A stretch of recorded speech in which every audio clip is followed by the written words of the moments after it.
You can learn something from everybody, if you're paying attention.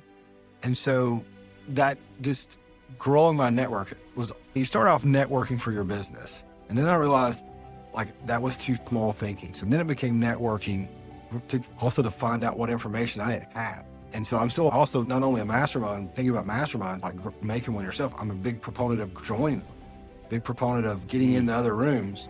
And so when it came to creating one of my own, I thought I wanted to make one that where it wasn't a pitch fest and you actually got something out of it when you left. And then that's what we did. We created one where you learned something every time you showed up, but you also networked. And so building the network has been massive because now like thinking like more like bigger, it's really easy for me to make a few phone calls and get almost any information I need because of growing that network. And that's what I tell people. It's like the more people, the more access you got to what you need. And with the, like when we did the HVAC thing, like I'm not that smart. I have the.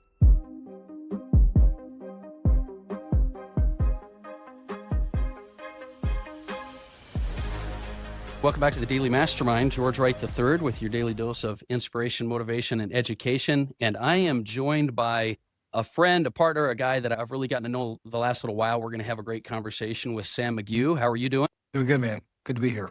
Yeah, you know what? I want to give everybody a little bit of a background on you because we're going to have a conversation today about scaling businesses and entrepreneurship and really learning and growing and expanding the circles that you're around. And so let me give you guys just a little bit of background because Sam has quite a bit of things going on. He's a healthcare executive. He's a founder and CEO of Discovery Medical Center.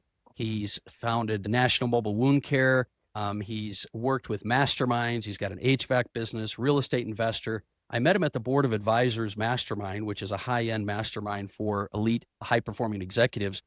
And he's also launching an incredible podcast coming up called The Hunt for Success. So we have a lot of things to talk about today, Sam, and you've got an amazing background. So maybe you could do me a favor and just give us a little bit of your backstory so everyone gets a frame of reference. I think a lot of times people hear all these accolades and business success and they think it's unattainable, but everybody comes from a background. So I always like to get to know that. Give us your background leading you up into business. Sure. I just grew up in a small town in Northwest Alabama. Grew up like my family was pretty much all blue collar, wanted me to go to college, wanted me to become more than what they were. And then went to college, ended up becoming a chiropractor. Quickly realized that was a manual labor job. And I was like, why did I go to school for so long to be a manual labor? And then I figured out I wanted to get into the business side of things more so. And when I really started studying business and how to grow and scale, it really didn't make sense to be the technician anymore. And so learning how to get out of that technician phase into executive phase was big. That's when my original business started taking off, which is Discovery Medical Center. I brought in medical teams, just brought in other practitioners and providers so that I didn't have to do all the work. But learning how to scale those teams and scale and become a leader, I guess, was a really hard part. And I'm still working on it, to be honest with you. And then over the years, I created a mastermind just because I wanted to be around other high performers and I wanted to be at the forefront and learn what they knew. And so we did that during COVID and we still have that going on and created a wound care management program. We have 10 offices across the country that we manage and help them grow and scale their companies. Got into HVAC, was getting into real estate, really, and realized that I had to because you get into real estate because you have tax problems. And that's mainly why a lot of people jump into real estate. But I realized from a mentor that he's like, if you can't control the costs of fixing problems and fixing when things break, you're going to get eaten alive. And so that's when I started really researching home services. And so last year I acquired half of a HVAC company and then we added electric. Plumbing's next. It's on the way, but we'll probably have pretty much all the home services. Well, you definitely see the opportunities, right? Yeah. Yeah, you're always seeing the opportunities. And so it's interesting to me why it just evolved because you said it early on. You said, I didn't want to just be an operator. And I'm curious, was there like a pivot moment for you on that? Or did you just say, all right, I can make a business successful, but I want to be able to scale a business? Because then if I could get your mindset there, then we can talk about how that just extended to other businesses. But what made you switch that mindset, or have you always been wired that way? No, I don't think I was always wired that way, but there was a point where I realized that I could only be earning money when I was actually doing the thing. And I was like, I don't have enough time in the day. And so like, how do I get out of that trading time for money thing? So then it required bringing in more people and bringing in other services and other things to do that. And so it really became, that was it. So I remember I maxed out. I could only do a certain amount of stuff in a certain amount of time and a certain amount of, so many hours of the day. And I Yeah. remember thinking like, at some point I want to take a vacation or I want to spend time with my family. I think it really came down to when I had children. I was like, I'd like to spend time with them or I'd like to do things. So that's Yeah. what It's really interesting changed my mind. because, yeah, I love that because I do think there's a lot of people that are very successful at what they do, but are poor time wise, or they might have a high level of business, but it's not systematized. It's just like a full time job. And you keep mentioning people. And I'm curious, how much was it bringing in more people and how much was it building the systems to scale? Or was it both for you? It was both. I mean, first you had to have a system that they could follow, but then you got to make them as feel like your original. Like, well, I think of the technician that replaced me. You got to create a system that they can be as close to you as possible, like what you were doing, to maintain a level of the same level of success that you were doing. And then it was just about people. But then about how do you make those people better and give them systems and things they can follow, set them up for success. And so, and then about set them up for management so that you can really back away. Well, and your skills had to change, right? Because not only did you have to build the systems and people, which is a real key to success in business, but you had to learn how to be more of a CEO versus just someone that could be both Mhm. in the trenches or even just managing people. So, what did you find was the hardest part about that? You say you're still growing as a leader, but what are the things you had to change about yourself to become more of a CEO of these practitioners and businesses? Well, you had to learn how to set the targets and the numbers and gather the information, like the KPIs and things. And then Mhm. you also had to delegate, learn to delegate. Like, no one will do it better than I did, right? But then again, I can't, if I have to Right. do it every time, then I can't, so I'll run out of time again. So learning That's how to hard delegate for and then guys like learning how you to and manage I to delegate. Man, that's hard. it's like letting go of the control is tough. So you got to be able to give that So, team in control. yeah. So you went from operator to scalable business, bringing in people and systems and CEO. Then you extended that to other businesses. And I'm curious, did you use similar systems and leadership traits when you went from medical to wound care to HVAC to real estate? A little different story, but is it similar the way you build businesses with people and systems? Yeah, I didn't expect it to be, but it really is. It's the same. It's almost the same system, just put different people in it. Or going from medical to HVAC, it's just changing the verbiage a little bit. Think about it like Yeah. an HVAC technician is the doctor. And it's been really eerily similar. Like the HVAC doctor, they're the doctor and they know what they're doing, but they're not necessarily best at business. They may do something that makes no money, but they do the right thing, they think. But if man, that lost or cost us a lot more money than it would have. Same thing, doctors are the same way. They have a innate ability to spend money and not make it. So Yeah. you have It to, is it's crazy very similar. because I feel like, yeah, I feel like business is business.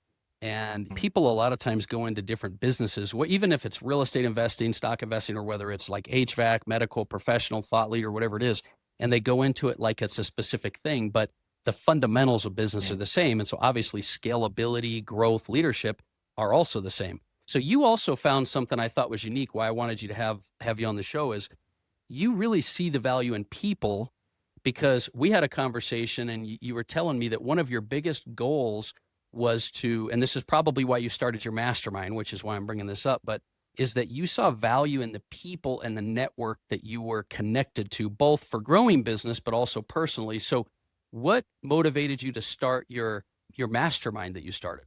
Yeah, I mean, definitely you can learn something from everybody, for paying attention. And so that just growing my network was, you start off networking for your business. And then I realized like that was too small thinking. So then it became networking to find out what information I didn't have. And so I'm still also not only a mastermind, thinking about mastermind, like making one yourself. I'm a big proponent of joining them, big proponent of getting in Mm, the other rooms. And so when it came to creating one of my own, I thought I wanted to make one that where it wasn't a pitch fest and you actually got something out of it when you left. And then that's yeah. what we did. We created one where you learned something every time you showed up, but you also networked. And so building the network has been massive because now like thinking like more like bigger, it's really easy for me to make a few phone calls and get almost any information I need because of growing that network. And that's what I tell people. It's like, there's the more people, the more access you got to what you need. And with the, like when we did the HVAC thing, like I'm not that smart. I'm okay to pay for information or buy information. And I Yeah. think that speeds things up. So I think that's where masterminds come in place. I think that's where like finding mentors or people to you don't have to recreate something. You gotta find something that works for you and go for it. So, and that's You've the whole also been purpose of someone who mastermind. I noticed that you're very willing to. So many entrepreneurs and leaders, they want to master everything themselves, and that's not something you have to do. You want to network, build the network, but you said it a couple of times. It also helped you to expand your thinking, which is, I think, one of the best reasons not only to have one but to be in one when it comes to masterminds. Expand your thinking. I always talk to people about the idea that there's this belief transference too, because when you get around big thinkers, it doesn't seem as hard to do as it does when you're trying to do it on your own, because people are just doing it all around you. Yep. And so the spanning your thinking's big, right? I think so. And I think that's huge because I remember going to this mastermind, this was 20 years ago, maybe. And I remember meeting this guy and he was like doing way better than I was. And I remember thinking, if this guy can do it, I can do it. So there's some of that. And so no Yeah. offense, Yeah. I think like, there's nothing special about this guy. And so, I mean, and that's the same thing. There's not really nothing that special. It's just that getting in those rooms, you start, like I said, start really believing in yourself, either because of something like that or because you talk to someone, you go, and they like just break it down for you. You're like, well, that ain't that hard. And it really isn't. So, Yeah. And it is an evolution, because you made a great comment. You started out with a successful business, you scaled and built systems and people, evolved and played that same pattern on other businesses. Then you started getting into some tax mhm, trouble like all of us do. And so you start in real estate investing and doing yeah. masterminds, and all of a sudden it expands your learning.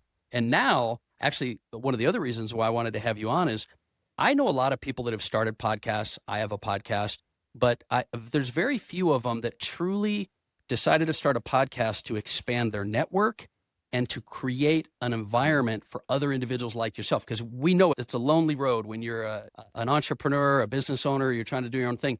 So you are starting a brand new podcast called The Hunt for Success. Tell me about that and why you're doing that, what it is. Yeah. I'm real excited about it. And because, well, I started it because, yeah, for personal reasons. I wanted to expand my network, but I also wanted to be real picky about who I talk to. And so I love hunting and fishing. I love going, like traveling all over the world. I just booked a Canadian a hunt to Canada in the fall. And so I love hunting. That's just kind of part of my nature. But what I realized, and this was years ago, a couple years ago, I was sitting in Colorado in a camp, and I realized that mainly everybody in camp was some sort of business owner. And mainly all we talked about was business, whether it was like they were just an executive or they had their own business. And so I wanted to be around those guys. I wanted to learn from them. And what better way to get in is to talk about hunting and fishing, which they already like. And then we can talk Yeah. about some of the business strategies and things they've done to get to where they're at. And so that's what I want to do. I don't have any real ulterior motive. Like you said, a lot of people start their podcast, they want to grow their brand. I really want to grow my own network, but also there's the core part of me just wants to be around some of those people and learn from them. So it's a lot of it's Well, and real I personal. think, yeah, and I think a lot of people that are listening maybe to this show, to your show, they're thinking the same thing. They're thinking, I would love to pick the brain of that super successful entrepreneur, business owner, investor, whoever it is. And look, at the end of the day, we're all trying to achieve to create a life, the life that we're meant to live, that we want to live, our best life. We want a lifestyle. And the Mhm, problem is in business, mhm. usually you don't end up with lifestyle, which is why you said you wanted to scale and diversify and create systems. But, it is about lifestyle. So that's the perfect combination in my mind. If you love hunting and fishing and the outdoor lifestyle, and now you're going to be talking business as well. So I imagine you're going to have business stories. I'm curious, because you are a very avid hunter. What's probably one of the best hunts you've been on? I'm curious what you would say comes to mind, because you've been on some phenomenal ones. Give me one of your top hunts. I mean, I just got back I went to New Zealand in the summer. It was a great experience. But as far as like probably my favorite, most like memorable hunt was my first elk because I'd wanted to elk hunt for a long time and I'd wanted to kill an elk. I wanted to be around them and hear them bugle and all those things. And if you don't know, if you don't live out west like I don't, it's not something you just go do. And so I remember thinking I had one. like needed enough money to even go do that, to take a week off and think I had made it. Like I had made it, like, because it wasn't about the end of the prize, the elk. It was about the accomplishment of I had done something that I'd wanted to do for like probably a decade. And I just couldn't afford it or couldn't get time off or couldn't, all the things didn't match up. I mean, my first elk hunt, I actually walked for 60 miles and never saw an elk. And so that was my second elk hunt that I ever went on when I finally did kill something. It was like an accomplishment. Like in a business, let's say you have a goal in a business, Yeah. like a target to hit. And when you hit it, if all this work had went into it to get there. And that's what I felt like that first one. Like a lot of the hunts I go on now, it's like I booked them. It's great. But that one there was so much leading up to it for me to be able to do it. So it's real special for me now. Yeah, I tell you, there's so many things to unpack there because one, I wanted to highlight for the people listening is that in life, it's not just about lifestyle, but it's about creating memories, right? Memories that lock in, experiences. You said experiences. And I've seen some of the photos. I know you have some pretty epic lifestyle and hunts, and yet your first hunt, right? Like your first elk. And it's one of those things where that locks you in long term. And that's what we're all about. One of my goals this year is to create more memories, right? Because memories are what make it worth living.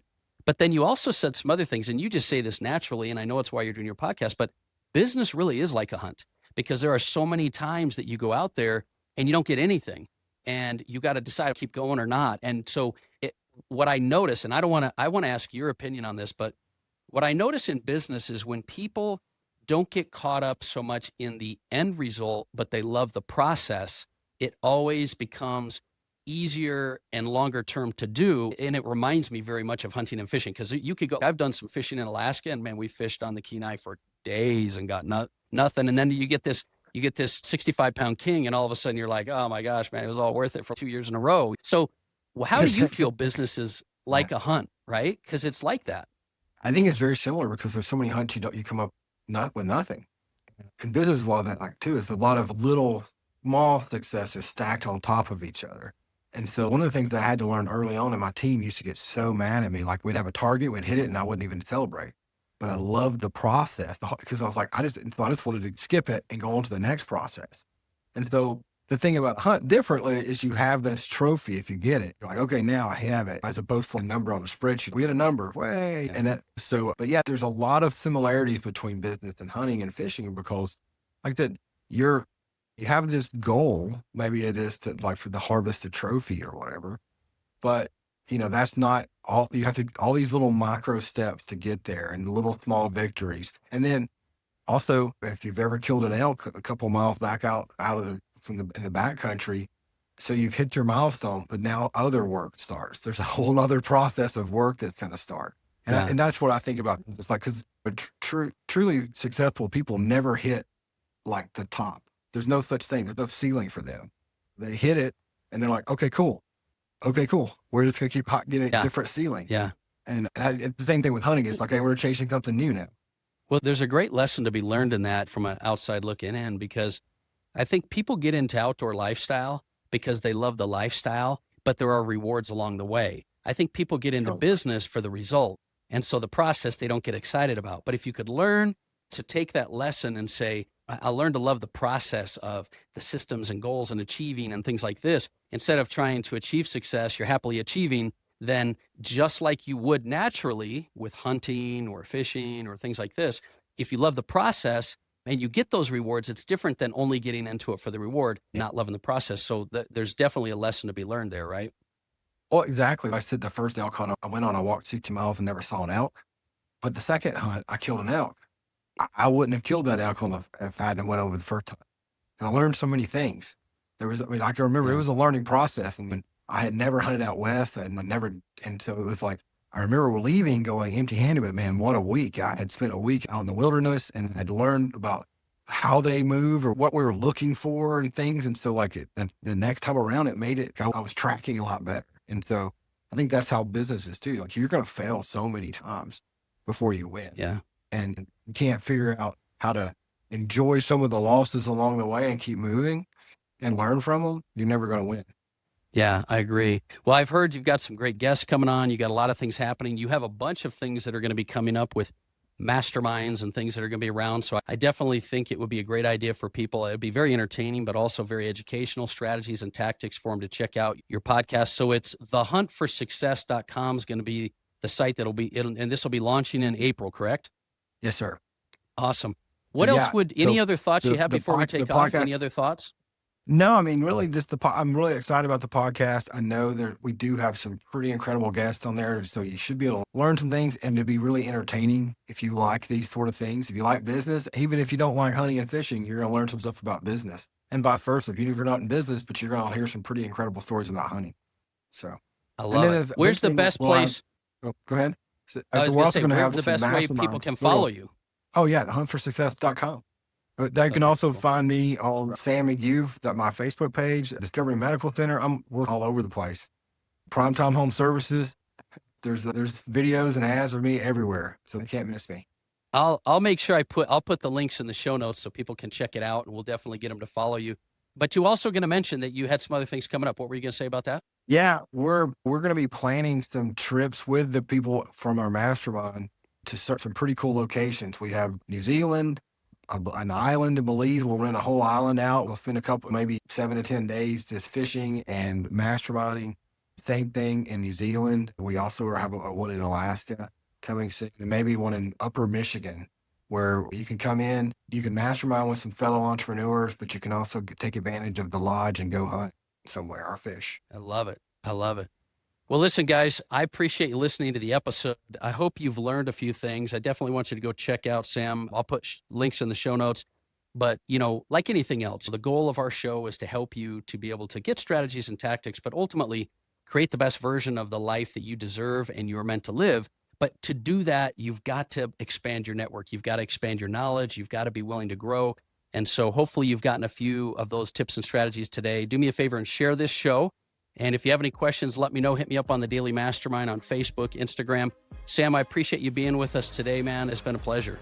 Thanks. Bye. All right, guys, have an amazing day. I'll talk with you soon.